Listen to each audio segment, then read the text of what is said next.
Assalamualaikum warahmatullahi wabarakatuh. Nama saya Bayu Reza dari Wiranesia Madiun. Pertama-tama saya ingin mengucapkan selamat Hari Raya Idul Fitri. Mohon maaf lahir dan batin bagi rekan-rekan semua. Terkait mengenai sesi tanya jawab, kebetulan saya diberi amanah untuk menjawab salah satu pertanyaan, yaitu bagaimana menentukan target pasar, apakah melalui analisa mandiri ataupun melalui analisis. Kalau saya secara pribadi saya menjawab lebih baik jika dilakukan analisa secara mandiri, dilakukan oleh kita sendiri, tentunya dengan menggunakan dasar-dasar analisa yang terukur. Kenapa harus tetap digunakan analisa tersebut? Karena analisa berfungsi untuk membatasi dan memberi bingkai kerangka berpikir. Jadi apa yang harus kita lakukan di dalam pemasaran itu nantinya sedikit banyak akan didasarkan pada analisa ini.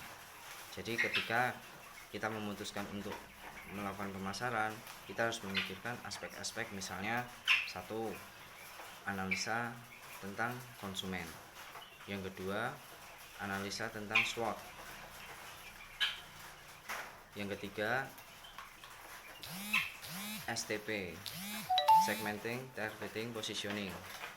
Yang keempat adalah HPP penjualan.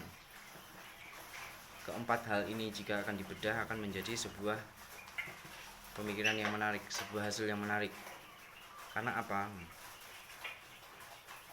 Pemasaran tidak semudah hanya saya punya barang saya jual, tapi banyak aspek yang harus kita perhatikan. Misal satu, bagaimana kita mengetahui pasar. Yang kedua, bagaimana pasar mengetahui produk kita. Yang ketiga, bagaimana kita melayani konsumen. Bagaimana, yang terakhir adalah bagaimana kita menjawab setiap keinginan konsumen dengan apa yang kita punya. Itu adalah tantangan-tantangan yang harus dipenuhi oleh para pemasar, marketing. Oke, sebagai contoh seperti ini. Awalnya saya menghadapi masalah ketika saya melihat di pasar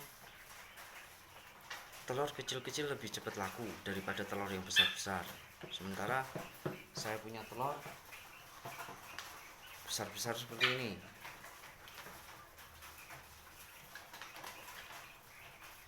Kemudian muncul dalam pemikiran saya, mau kemana saya jual ini, sementara pasar lebih menyukai seperti ini. Kemudian saya lakukan analisa, kira-kira siapa yang butuh ya. Dan akhirnya analisa saya mengerucut dan menemukan bahwa ini ada pasar tersendiri, orang yang menyukai telur yang besar-besar, yaitu segmentasi apa, dari kalangan apa. Memang kalau untuk komersil lebih senang yang kecil, tapi kalau konsumen saya lebih senang yang besar. Dan itu saya anggap sebagai jawaban dari masalah, karena saya nggak mungkin mengecilkan ukuran telur saya. Katakanlah dari 1 kilo saya cuma butuh 90 butir. Kalau saya kecilkan jadi 100 butir per kilo, saya rugi dong. Sementara harga pakan tetap. Jadi saya harus mencari solusi bagaimana agar saya tidak rugi, produksi saya tetap optimal, hasil kiloan yang saya dapat juga bagus, tapi tidak mengurangi kemampuan saya menjual, kemampuan saya mendapat hasil. Jadi